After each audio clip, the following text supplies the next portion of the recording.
আপনারা এখানে দেখতে পারতেছেন অনেকগুলো মানুষ দাঁড়ায় আছে। এই এতগুলো মানুষের মধ্যে কিন্তু ইংরেজি কিছু লেখা আছে। ওই লেখাটা কি লেখা আছে যে বলতে পারবে তাকে আজকে আমি 5,000 টাকা দিব? তো আপনি পারবেন? জি পারবো। শোনেন, এই যে এখানে দেখতে পারতেছেন কি অনেকগুলো মানুষ দাঁড়ায় আছে। এই এতগুলো মানুষের মধ্যে এই কিছু লেখা আছে। ওই লেখাটা কি যদি বলতে পারেন আপনি পাবেন 5,000 টাকা, ঠিক আছে?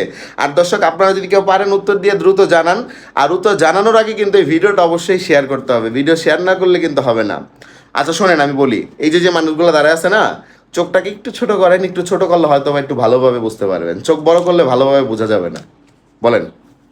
আচ্ছা, এগুলি তো সব মানুষই দেখা যাইতেছে। হ্যাঁ, মানুষ ছাড়া অন্য কিছু আছে। এটা এমনি কিন্তু আপনি বুঝতে পারবেন না। চোখটাকে এইভাবে ছোট করতে হবে। আর গাইস, আপনারা কিন্তু চোখটা ছোট করেন, তাইলে আপনারা লেখাটা স্পষ্ট দেখতে পারবেন। এমন একটা লেখা আছে, ওই লেখাটা আমরা কন্টিনিউ ইউজ করি। মানে এই ইংরেজি লেখাটা, যেই লেখাটা, ওটা আমরা অনেকে একজন আরেকজনের বলি, ঠিক আছে? তো লেখাটা কি যে বলতে পারবে 5,000 টাকা দিব, তাড়াতাড়ি পারবেন? এখানে তো সবই তো মানুষ।